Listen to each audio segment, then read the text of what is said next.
Welcome back. పులివెందులలో Telugu Desam party ఘన విజయం సాధించింది. సో తెలుగుదేశం పార్టీ విజయం సాధించడం పైన మొత్తం పార్టీ సంబంధించినటువంటి నాయకత్వం కూడా రియాక్ట్ అవుతుంది. సో ఇదే అంశం పైన కడపలో జరిగినటువంటి ఉప ఎన్నికలు 2 స్థానాల్లో కూడా తెలుగుదేశం పార్టీ విజయం సాధిస్తున్న ఒంటిమిట్టకు సంబంధించినటువంటి ఫలితం అధికారికంగా రావాల్సి ఉంది. ఇక మొదటి రౌండ్ పూర్తయిన తర్వాత రెండో రౌండ్కి సంబంధించినటువంటి ఓట్లు కూడా దాదాపుగా పూర్తయ్యాయి. దీంట్లో ఎంత ఎవరెవరికి వచ్చాయి, ఎన్ని ఓట్లు పోలయ్యాయి అనేది కూడా మనకు మరికొద్దిసేపట్లోనే మనకు రాబోతున్నాయి. సో ఈ లోపు తెలుగుదేశం పార్టీ అభ్యర్థి ముఖ్యంగా పులివెందుల్లో విజయం సాధించడం పైన, ఎన్నికల సంబంధించినటువంటి సరళి పైన కావచ్చు, జరుగుతున్న పరిణామాలపైన వైసీపీ అధ్యక్షుడు జగన్ కానీ ఆ పార్టీ సంబంధించిన నాయకులు మాట్లాడుతున్న తీరుపైన కూడా మనతో రియాక్ట్ అయ్యేందుకు తెలుగుదేశం పార్టీ అధ్యక్షుడు పల్లా శ్రీనివాసరావు గారు సిద్ధంగా ఉన్నారు. రామారావు, ఏంటి పల్లా శ్రీనివాసరావు యొక్క స్పందన ఏంటి దీనిపైన? దాదాపుగా 30 సంవత్సరాల తర్వాత, 3 దశాబ్దాల తర్వాత ఆంధ్రప్రదేశ్లో వైఎస్ కుటుంబానికి కంచుకోటగా ఉన్న పులివెందుల జడ్పీటీసీ ఉప ఎన్నికల్లో తెలుగుదేశం పార్టీ ఘన విజయం సాధించింది. అక్కడ Pulivendula party incharge BTech Ravi సతీమణి లతారెడ్డి విజయం సాధించారు. అదేవిధంగా ఒంటిమిట్టలో కూడా తెలుగుదేశం పార్టీ అభ్యర్థి విజయదుందుబు మోగిస్తున్నారు.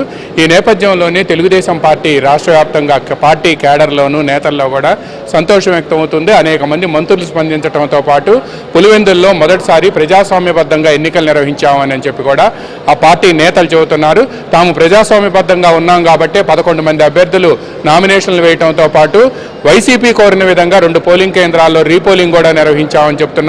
నిన్న తెలుగుదేశం అధినేత చంద్రబాబు నాయుడు పార్టీ కేంద్ర కార్యాలయంలో పులివెందుల ప్రజలు ఇప్పుడిప్పుడే జగన్ అరాచకాల నుంచి బయటపడుతున్నారు అని కూడా వ్యాఖ్యానించారు. ఈరోజు పులివెందుల్లో తెలుగుదేశం అభ్యర్థి లతారెడ్డి దాదాపుగా 6035 ఓట్లతో విజయదుందుబి భోగించింది. మనపై దీంతో మాట్లాడేందుకు తెలుగుదేశం పార్టీ ఆంధ్రప్రదేశ్ అధ్యక్షుడు పల్లా శ్రీనివాసరావు గారు ఉన్నారు. ఆయనతో మాట్లాడదాం. సార్, ఎలా చూస్తారు పులివెందుల విజయాన్ని? ఇప్పుడే ఓటర్ బ్యాలెట్ బ్యాగ్స్లో కూడా స్లిప్ వచ్చింది, 30 సంవత్సరాల తర్వాత ఓటు వేసాం దండాలు బాబు అని చెప్పి. అంటే పులివెందుల్లో మేము ప్రజాస్వామ్యబద్ధంగా ఎన్నికలు నిర్వహించామని మీరు చెప్తుంటే, వన్ సైడ్గా రిగ్గింగ్ చేశారు, అందువల్లనే వాళ్ళు గెలిచారు. ఇది గెలుపు కాదు, కేంద్ర బలగాల రక్షణలో పోలింగ్ నిర్వహించండి, ఎవరి సత్తా ఏంటో తెలుస్తుంది అని నిన్న జగన్ సవాల్ చేసి. రేపు మనకి స్వాతంత్ర దినోత్సవం అండి. పులివెందులకు ఒక రోజు ముందే స్వాతంత్రం వచ్చింది. ఎందుకంటే గత 30 ఏళ్ళగా అంటే సుమారు 3 దశాబ్దాలుగా వాళ్ళు ఓటు వేసేటువంటి హక్కు కల్పించలేదు జగన్మోహన్ రెడ్డి గారు. భయభ్రాంతులు గురి చేశారు. ఈరోజు ప్రజాస్వామ్యం గెలిచింది అన్నానికి ఇది నిదర్శనం. అందుకే ఆ ఓటరు 30 సంవత్సరాల తర్వాత మాకు ఓటు వేసే హక్కు కల్పించినందుకు దండాలన్నారంటే ఖచ్చితంగా ఆ ఓటు వేసే ఆయనకి 50 సంవత్సరాలు దాటి ఉంటుంది ఖచ్చితంగా. అంటే ఎంత ఆవేదన ఉందో చూడండి ఒకసారి. పులివెందుల్లో ఉన్నటువంటి ప్రజలకి ఎంత ఆవేదన ఉందో ఒక్కసారి ఆలోచించాలి. అలాగే జగన్మోహన్ రెడ్డి గారు కూడా కొంచెం పరిణితి చెందినటువంటి నాయకుల్లాగా విమర్శలు చేయడం నేర్చుకోవాలని కూడా మేము తెలియజేస్తున్నాను. ఎందుకంటున్నామంటే ఆయన ఓటమిని అంగీకరించట్లేదు, మా అధినాయకుల యొక్క వయసు కోసం మాట్లాడుతున్నారు. 10 జన్మలు ఎత్తినా సరే జగన్మోహన్ రెడ్డి గారు చంద్రబాబు నాయుడు గారిలా కష్టపడ్డారు అంత. కనుక ఈ కళ్ళబొల్లు మాటలన్నీ కట్టుబెట్టమని చెప్తున్నాం. ఓటమిని అంగీకరించాలి. నిజంగా ఈరోజు పులివెందుల ప్రజలకి స్వాతంత్రం వచ్చింది, ఈరోజు నిజమైనటువంటి ప్రజాస్వామ్యం గెలిచిందని చెప్పేసి మేము తెలియజేస్తున్నాం. ఈ సందర్భంగా మా నాయకులందరికీ కూడా నేను మనస్ఫూర్తిగా అభినందన తెలియజేస్తున్నాం. ఈ విషయం మేము 2 రోజుల క్రితమే చెప్పాం.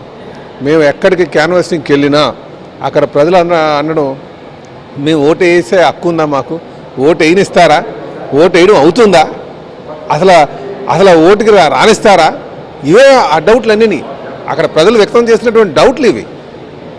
నిజంగా ఈరోజు వాళ్ళ ఒక ఆనందానికి అవధులు లేదు. నిజమైనటువంటి ప్రజాస్వామ్యం ఈరోజు గెలిచింది. ప్రతిపక్ష నేతలు ఓటమిని ఒప్పుకోవాలని కూడా ఈ సందర్భంగా తెలియజేస్తున్నారండి. తెలుగుదేశం పార్టీ బూత్ క్యాప్చరింగ్ చేసింది, రిగ్గింగ్ చేసింది, అవినాష్ రెడ్డిని తీసుకెళ్లి అరెస్ట్ చేశారు అని చెప్పి, అందువల్లనే ఓటు వన్ సైడ్గా వాళ్ళు గెలుపొందటం జరిగింది అని చెప్పి అవినాష్ రెడ్డి కూడా కొద్దిసేపటి క్రితం రియాక్ట్ అయ్యాడు. అయితే తెలుగుదేశం పార్టీ మేము 11 నామినేషన్లు పడ్డాయి, మేము వన్ సైడ్ రిగ్గింగ్ చేయాలి అనుకుంటే అసలు నామినేషన్లే వేయనివ్వం కదా అని మీరు చెప్తున్నారు. మొట్టమొదటిసారిగా అసలు నామినేషన్ వేసేటువంటి ప్రక్రియ సక్రమంగా జరిగింది.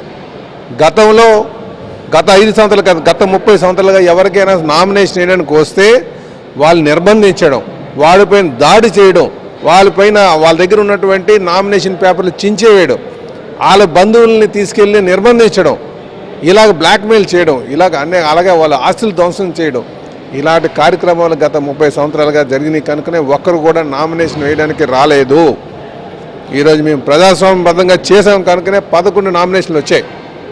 ఇది మేము సగౌరవంగా చెప్పగలం. కనుక ఓటమి పాలైపోయి ఈరోజు వాళ్ళకి పరిస్థితులు అన్నీ కూడా తలకిందులు అయిపోయినాయి కనుక వాళ్ళకి కనిపించేది అంతా కూడా పోలీసులు కనిపిస్తున్నారు, ఎలక్షన్ కమిషన్ కనిపిస్తుంది.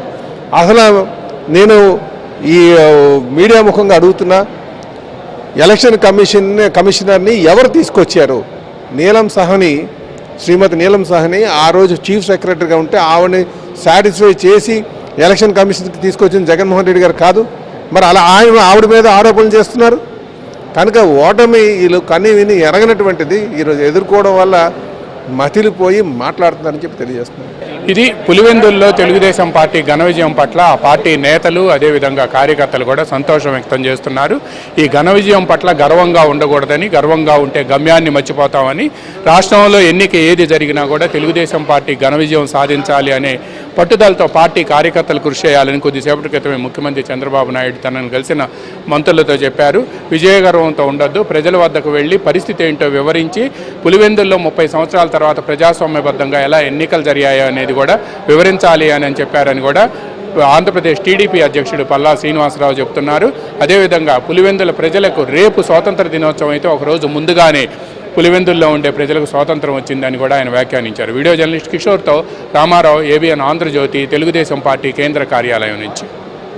రైట్, మనం చూసాం కదా ఉప ఎన్నికల ఫలితాలపైన పల్లా రియాక్షన్ కూడా. ఇక అప్డేట్స్ కొనసాగుతూనే ఉంటాయి. ఒంటిమిట్టలో ఎన్ని ఓట్లతో ఎవరు ముందంజలో